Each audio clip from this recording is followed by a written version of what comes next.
जय श्रीमन नारायण दोस्तों, आप सभी का आपके अपने चैनल धर्म शक्ति में स्वागत है। माता लक्ष्मी और श्रीमन नारायण की कृपा आप और आपके परिवार पर सदैव बनी रहे। आज हम कार्तिक मास के नवम अर्थात 9वें अध्याय की कथा और महात्मा का श्रवण करेंगे। अध्याय 7 में हमने सुना कि कार्तिक व्रत करने वाले मनुष्य को क्या करना चाहिए और क्या नहीं करना चाहिए, उन्हें किन किन नियमों का पालन करने से कार्तिक मास व्रत का संपूर्ण फल प्राप्त होगा। और अध्याय 8 में हमने श्रवण किया कि कार्तिक व्रत का उद्यापन कैसे किया जाता है। चलिए अब हम श्रवण करते हैं अध्याय 9 की। पृथु ने कहा, हे मुनि श्रेष्ठ नारद जी, आपने कार्तिक माह के व्रत में जो तुलसी की जड़ में भगवान विष्णु का निवास बताकर उस स्थान की मिट्टी की पूजा करना बतलाया है, अतः मैं श्री तुलसी जी के महात्म्य को सुनना चाहता हूँ। तुलसी जी कहाँ और किस प्रकार उत्पन्न हुई यह बताने की कृपा करें। नारद जी बोले, राजन, अब आप तुलसी जी की महत्ता और उनके जन्म की प्राचीन इतिहास ध्यान पूर्वक सुनिए। एक बार देवगुरु बृहस्पति और देवराज इंद्र भगवान शंकर का दर्शन करने कैलाश पर्वत की ओर गए। तब भगवान शंकर ने अपने भक्तों की परीक्षा लेने के लिए जटाधारी दिगंबर का रूप धारण कर उन दोनों के मार्ग में अवरोध उत्पन्न किया। यद्यपि वह तेजस्वी, शांत, लंबी भुजा और चौड़ी छाती वाले गौरवर्ण अपने विशाल नेत्रों से युक्त तथा सिर पर जटा धारण किए वैसे ही बैठे थे। तथापि उन भगवान शंकर को ना पहचान कर इंद्र ने उनसे उनका नाम व धाम आदि पूछते हुए कहा कि क्या भगवान शंकर अपने स्थान पर हैं या कहीं चले गए। इस पर तपस्वी रूप भगवान शिव कुछ नहीं बोले। इंद्र को अपने त्रिलोकीनाथ होने का गर्व था। उसी अहंकार के प्रभाव से वह चुप किस प्रकार रह सकता था।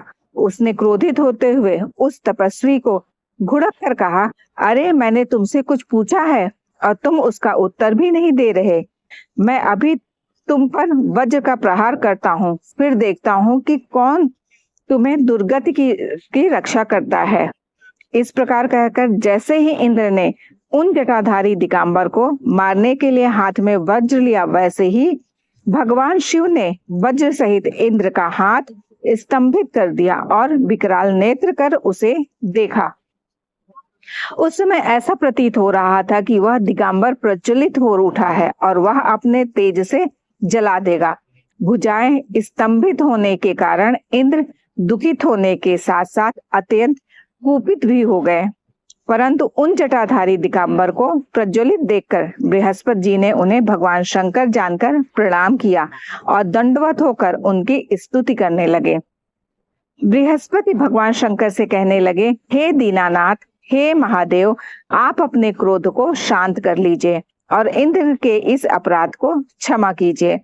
बृहस्पति के यह वचन सुनकर भगवान शंकर ने गंभीर वाणी में कहा, मैं अपने नेत्रों से निकाले हुए क्रोध को किस प्रकार रोकूं। तब बृहस्पति ने कहा, भगवान, आप अपना भक्त वात्सल्य नाम सार्थक करते हुए अपने भक्तों पर दया कीजिए। आप अपने इस तेज को अन्यत्र स्थापित कीजिए और इंद्र का उद्धार कीजिए। तब भगवान शंकर गुरु बृहस्पति से बोले, मैं तुम्हारी इस स्तुति से अत्यंत प्रसन्न हूँ। तुमने इंद्र को जीवन दान दिया। मुझे विश्वास है कि मेरे नेत्रों की अग्नि अब इंद्र को पीड़ित नहीं करेगी। बृहस्पति से इस प्रकार कहकर भगवान शिव ने अपने मस्तक से निकाले हुए अग्निमय तेज को अपने हाथों में ले लिया और फिर उसे क्षीर सागर में डाल दिया।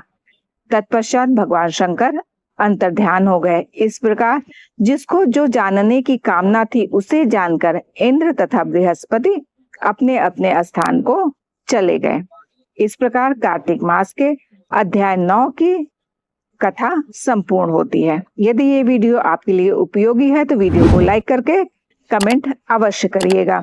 यदि आप चैनल पर नए हैं तो चैनल को सब्सक्राइब करके बेल आइकन को प्रेस कर लीजिए, जिससे इस प्रकार की वीडियोस आपको समय पर प्राप्त हो सके। आप और आपके परिवार पर राधा रानी की कृपा सदैव बनी रहे। राधे राधे दोस्तों।